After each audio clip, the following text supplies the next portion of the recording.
OTS est là pour tous vos besoins en matériel électronique et électroménager. Sistra Technologies est une société de prestation de services et de commerce, évoluant dans le domaine des nouvelles technologies de l'information et de la communication, la fourniture de matériels biomédicaux, la bioinformatique. Pour tous vos besoins en librairie, papeterie, matériel informatique, appareils électroniques et divers, rendez-vous chez AKD Informatique. Ce JT vous est présenté par ESG, École supérieure de gestion. ESG, École supérieure de gestion, spécialisée dans la formation des métiers de la comptabilité et de la gestion d'entreprise. Très ravi de vous retrouver une fois de plus, mesdames et messieurs. Bonsoir et bienvenue dans ce web JT hebdomadaire sur Actuel Média. Voici pour vous les principaux titres de ce journal. Dans le cadre d'Octobre Rose, l'association au cœur de la santé s'engage dans la lutte contre le cancer du sein. Nous en reviendrons. Cette semaine, nous sommes allés à la rencontre de M. Jean-François-Marie Camara pour parler de l'avant-projet de la nouvelle constitution. Encore une fois de plus, mesdames et messieurs, bonsoir. Comme annoncé dans les titres, le mois d'octobre est le mois consacré à la campagne de dépistage du cancer du sein. C'est dans ce cadre que l'association au cœur de la santé ACS s'est rendue à l'atelier de formation Fridaus ce mercredi 12 octobre dans le but de sensibiliser la population sur l'importance de la prévention du cancer du sein. Fatmata Dramé pour plus de détails. Le mois d'octobre est connu pour associer à la prévention et à la lutte contre le cancer du sein, d'intensifier l'information et la sensibilisation au dépistage pour lutter contre le cancer du sein, et également apprendre l'autopalpation aux femmes. C'est dans cette optique que l'association au cœur de la santé ACS a partagé quelques heures avec les apprentis de l'atelier de formation Fridaus de Badalabougou pour sensibiliser les jeunes femmes sur cette maladie qui fait des ravages à travers le monde. Le coulement de sang par le malmelon ou une boule dans la poitrine sont les symptômes de la maladie. Des séries de questions ont été posées aux agents sanitaires. Quand nous avons remarqué, à travers nos petites enquêtes, nous avons remarqué que les gens ne sont pas informés par rapport à cette maladie. Même si on en parle chaque jour à la télé, aux radios, on remarque qu'on n'accorde pas d'importance. Raison pour laquelle nous avons jugé nécessaire, pourquoi ne pas nous déplacer et aller vers les gens. Comme ça, elles accorderont un peu d'importance à cette maladie. Malheureusement, nous n'avons encore pas commencé vite. C'est le premier centre comme ça. Et nous continuons encore de rechercher les centres pour pouvoir les sensibiliser. Le dépistage doit se faire à tout moment selon les agents sanitaires. Bon, on en a bi familial, la familiale la akora. C'est une rabaro banajugudo. La plupart des femmes ont été sensibilisées grâce aux campagnes annuelles que nous organisons. Le cancer du sein tue beaucoup de femmes à travers le monde. Elles doivent se faire dépister par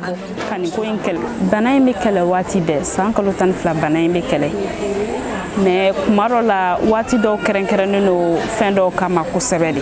Mais Mouna Sissé, membre de l'ACS, a lancé un appel aux femmes. Je lance sincèrement un grand appel aux jeunes filles d'aller se faire dépister à chaque occasion. J'insiste aussi sur l'autopalpation. Voilà, de faire chaque fois l'autopalpation pour pouvoir prévenir à temps cette maladie. Aussi, je les invite à faire la mammographie chaque 2 ans pour pouvoir également prévenir cette maladie. C'est encore plus important. La promotrice, quant à elle, n'a pas caché sa joie d'accueillir l'ACS dans ses locaux. Bon, pour moi, c'est un réel plaisir pour moi de les voir ici aujourd'hui. Parce qu'avec toutes ces femmes qui sont à l'atelier et qu'elles sont venues pour faire une sensibilisation sur les cancers du sol, franchement, pour moi, ma satisfaction n'a pas de limite. Parce que les voir ici, ça nous donne un rêve, ça nous donne un espoir. Cela veut dire chaque femme quand même aura son bonheur parce que si tu écoutes ce qu'elles ont à dire, vous allez voir que c'est très important. Donc les voir ici déjà, pour moi ça a été une réelle satisfaction et je les salue pour cela.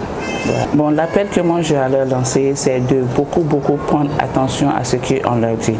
Parce que quand vous écoutez un peu ce qu'on vous dit, cela fera que même si vous avez déjà les signes, ou bien même si vous avez déjà attrapé les cancers, là quand même il y aura une limite pour que ça puisse diminuer. Il y aura même une limite pour que ça puisse finir un jour. Donc il faut beaucoup prêter attention à ce qu'on leur dit. Là quand même c'est très important. Et là, quand vous écoutez, là, ça pourra faire en sorte que même vos parents proches qui sont à côté de vous, là, vous pouvez un peu leur dissuader et leur dire comment le cancer du sein, ça s'attrape. Et là, tout ce que moi j'ai à dire à ces filles quand même, c'est de suivre les conseils, se rendre à l'hôpital dès les premiers signes. Promouvoir le bien-être de la population, améliorer les qualités de soins et contribuer en sensibilisant les dames dans la lutte contre le cancer du sein est une initiative de l'association au cœur de la santé et l'amicale pour la promotion de la santé au Mali pour cette campagne annuelle 2022. La couverture nationale de sensibilisation est de 5% selon le ministère de la Santé. Plus de 2,2 millions de cas de cancer du sein ont été recensés en 2020, ce qui en fait l'un des cancers les plus courants chez la femme, selon World Cliff. Typiquement naturelle, la coiffure nappy est la nouvelle tendance des femmes. Ainsi, beaucoup de salons de coiffure de Bamako ne manquent plus de clientes venues d'un peu partout. Cette coiffure appréciée par beaucoup permet à beaucoup de gagner des revenus. Plus de détails avec Nana Khadija Kouni.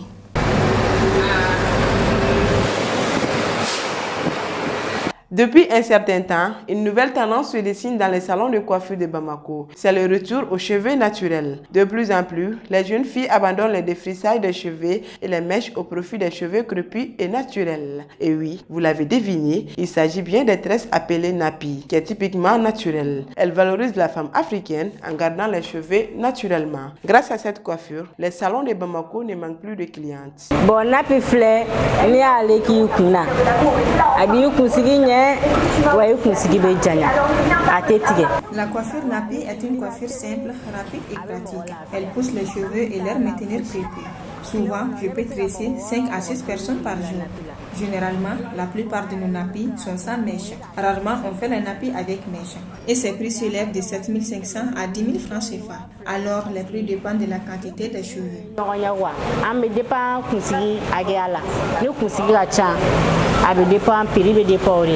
En dehors des cheveux, la coiffure nappy se fait à l'aide de certains produits. Bon, apparemment, presque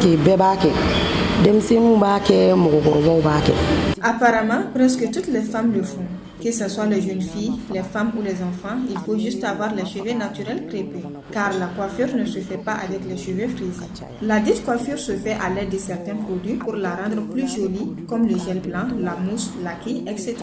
Pour garder les cheveux adaptés à la coiffure nappy, il faut bien les entretenir dans les salons de coiffure. Donc, ni beta salon ou entretien que au fur et à mesure avec qui ça brille. Actuellement, presque toutes les femmes sont intéressées par cette coiffure parce qu'elle est simple et pratique. Je suis venue au salon pour me coiffer. Je sollicite la coiffure nappy parce qu'elle est simple, pratique et rapide. En plus, elle s'adapte à toutes les occasions. C'est une coiffure qui n'est pas chère car j'ai l'habitude de le faire à 10 000 ou à 15 000 francs même.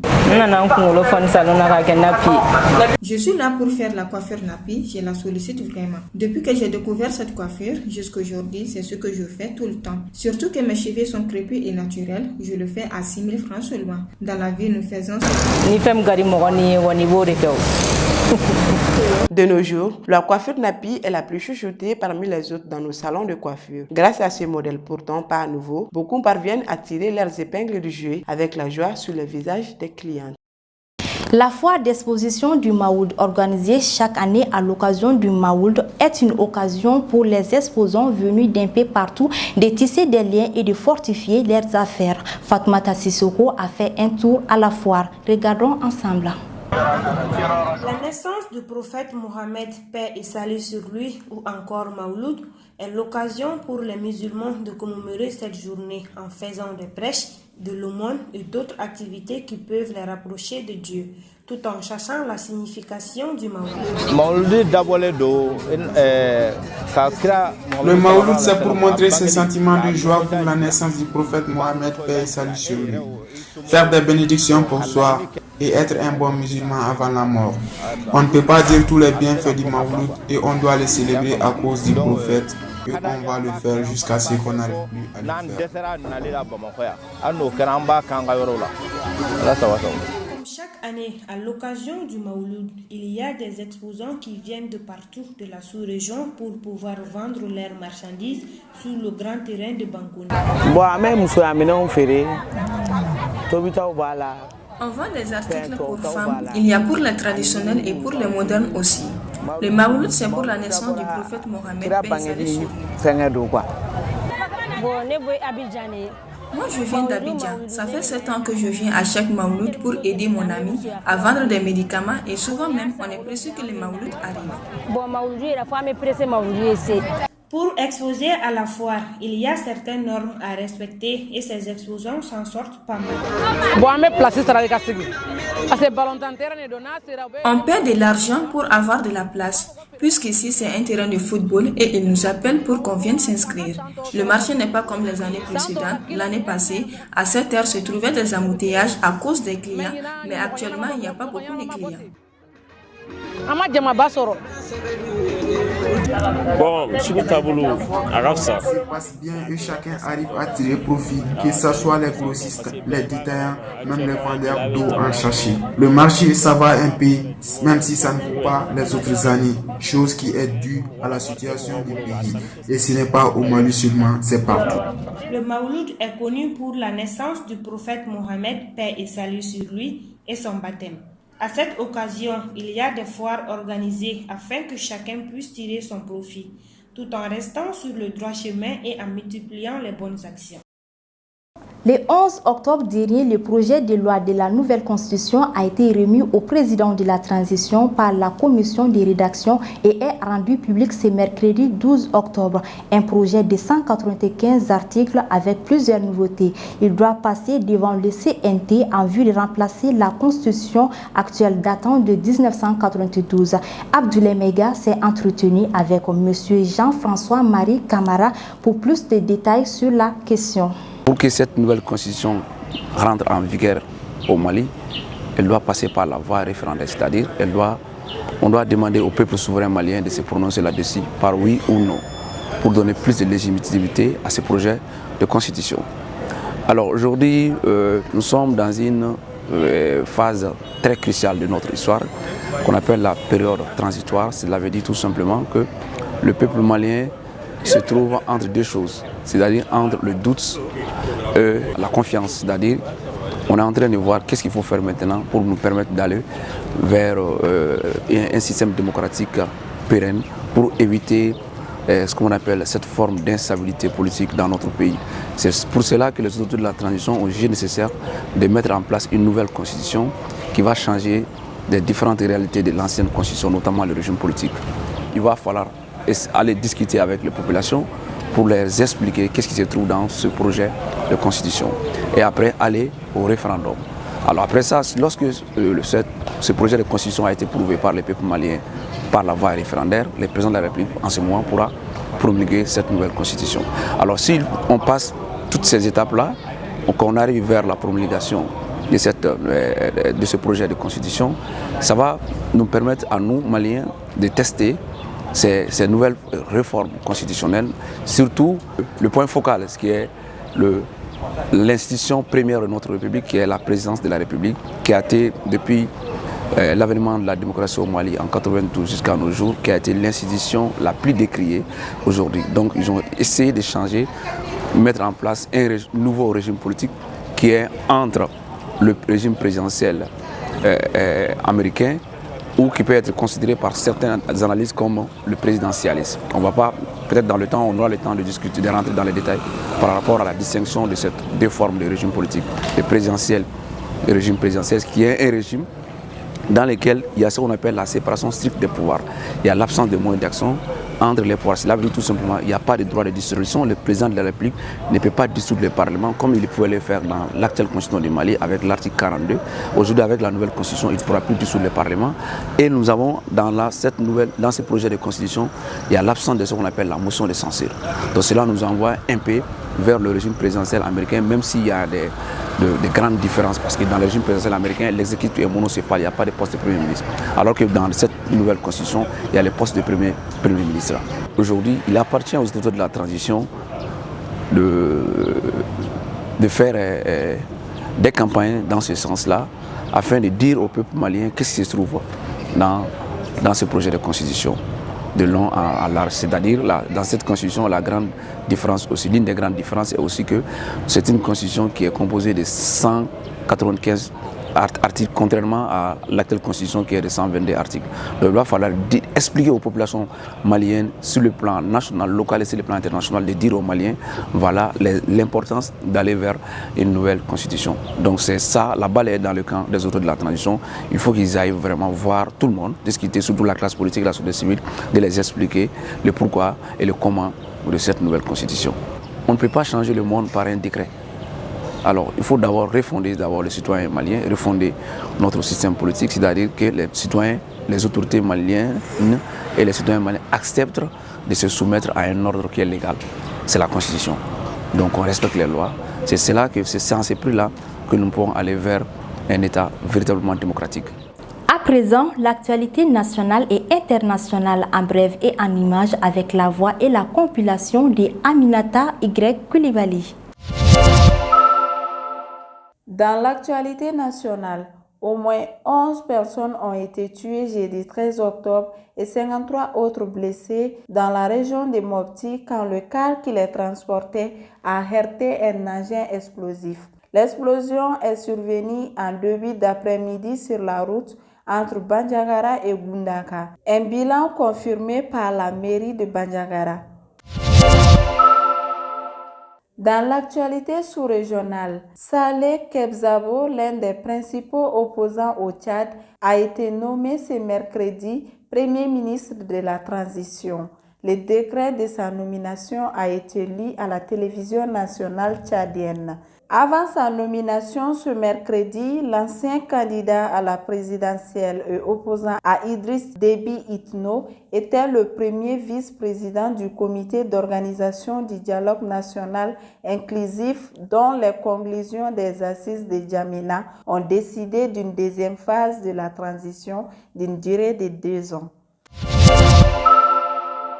La crise liée à la pénurie de carburant s'aggrave à Tunisie, alors que les activités économiques globales du pays souffrent d'une crise dimensionnelle liée aux impacts de la conjoncture régionale et internationale. Pour le 3e jour d'affilée, des longues files d'attente devant les stations-service se poursuivent dans les 4 provinces du Grand Tunis, dans une atmosphère parfois tendue parmi les automobilistes. Les autorités cherchent à contenir les répercussions de cette pénurie de carburant, d'autant plus que cette crise s'est accompagnée d'une baisse sensible de l'approvisionnement du marché en un certain nombre de produits de première nécessité. À présent, place à l'actualité internationale. Le président russe a assuré vendredi 14 octobre ne pas prévoir d'élargir la mobilisation partielle qu'il a annoncée il y a 3 semaines pour le conflit en Ukraine, précisant que 222 000 hommes avaient été recrutés jusqu'à présent. Vladimir Poutine n'envisage pas non plus dans l'immédiat des nouvelles frappes massives en Ukraine, après celle du début de semaine lancée en représailles de la destruction partielle du pont de Crimée qu'il impute à Kiev. Mesdames et messieurs, c'était tout pour ces Web JT hebdomadaires. Merci de l'avoir suivi et très bonne suite des programmes sur Actuel Média.